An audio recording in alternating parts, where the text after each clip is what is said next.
Hey everyone, and welcome back to another episode of FluentCast. I'm Diego, your host, and as always, I'm really happy to have you here with me, whether you're listening from your car, your kitchen, or while taking a walk. I hope you're ready for another conversation that will help you grow your English and at the same time think about some pretty real world stuff. And if you haven't subscribed yet, don't forget to click on subscribe button on your favorite podcast platform so you will never miss a new episode. So, have you ever come across the word manosphere? If not, don't worry. In today's episode, we're diving into this buzzword and the underground subculture behind it. Well, if you've been hanging out with us here on FluentCast, you probably remember that a couple of weeks ago we had a chat about bullying. We covered what it is, why it happens, and how language can sometimes turn into a weapon.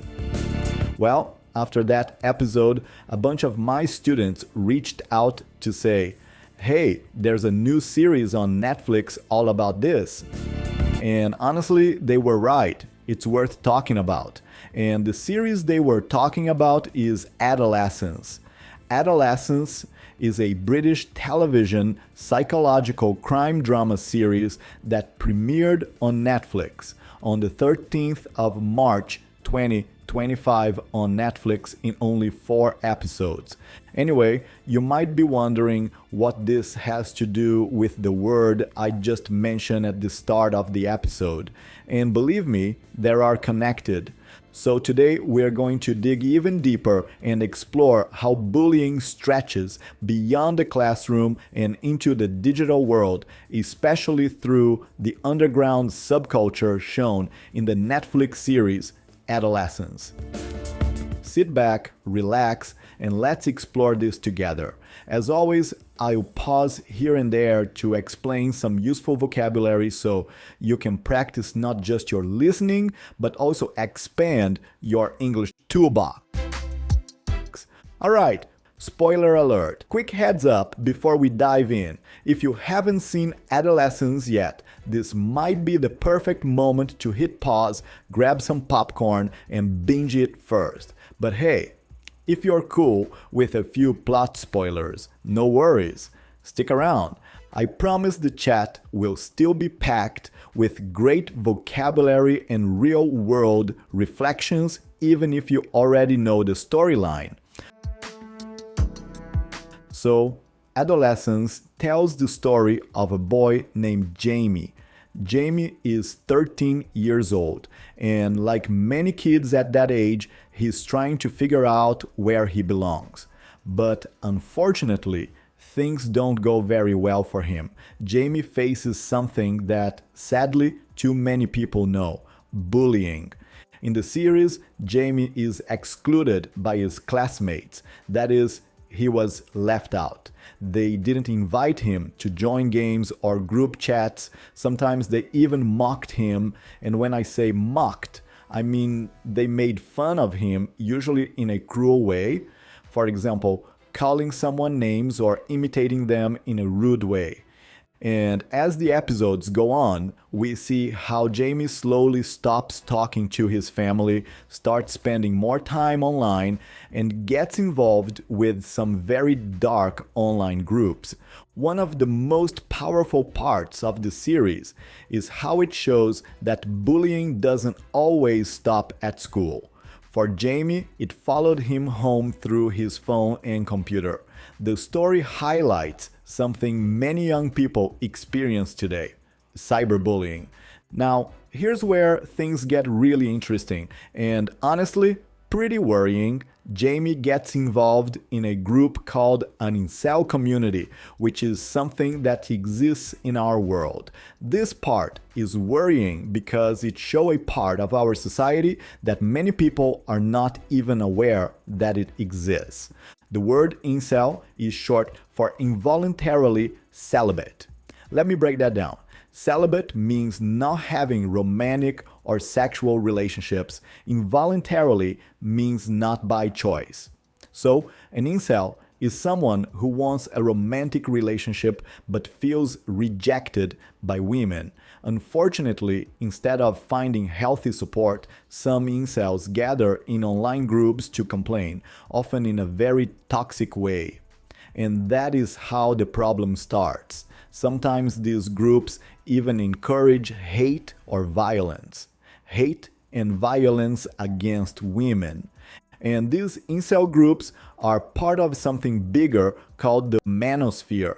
This term is, let's say, complex to explain.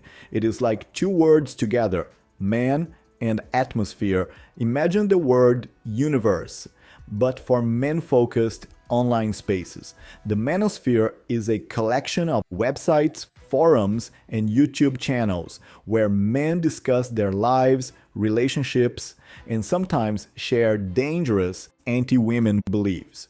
When Jamie starts reading and joining these online conversations, the series shows how easy it is to fall into a negative cycle.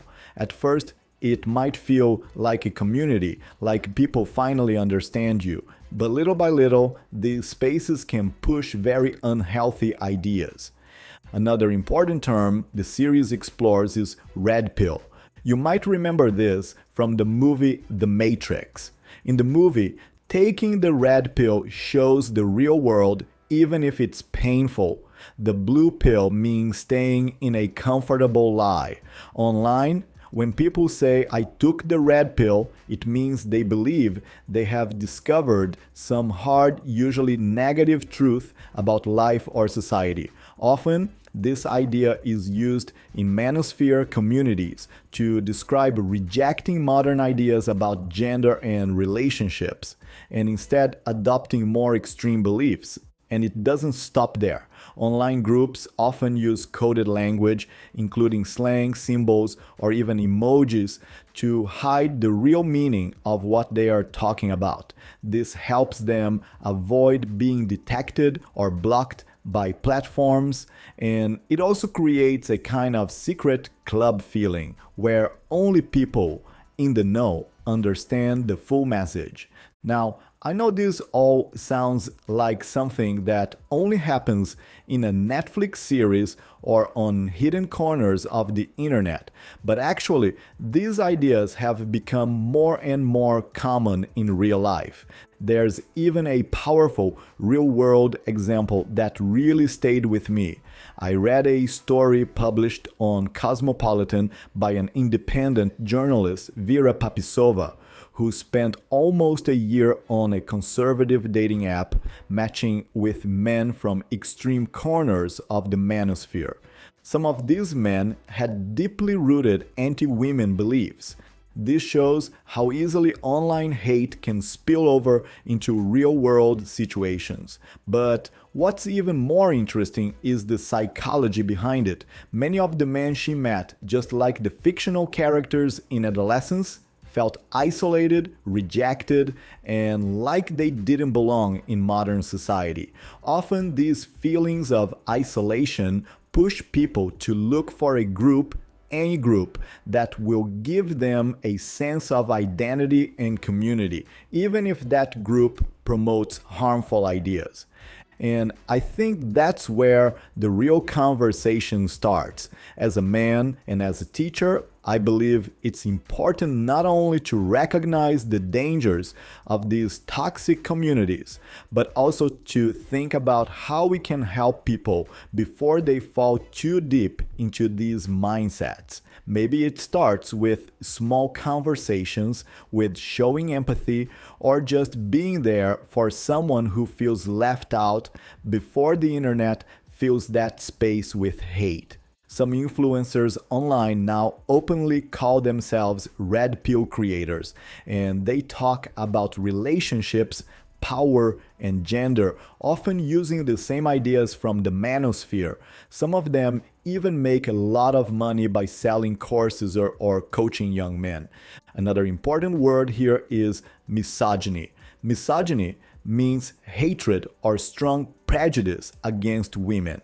In these online spaces, misogyny often appears in subtle ways, like making jokes about women being too emotional or gold diggers. Sometimes it's more direct, with people calling women bad names or saying they don't deserve equal rights.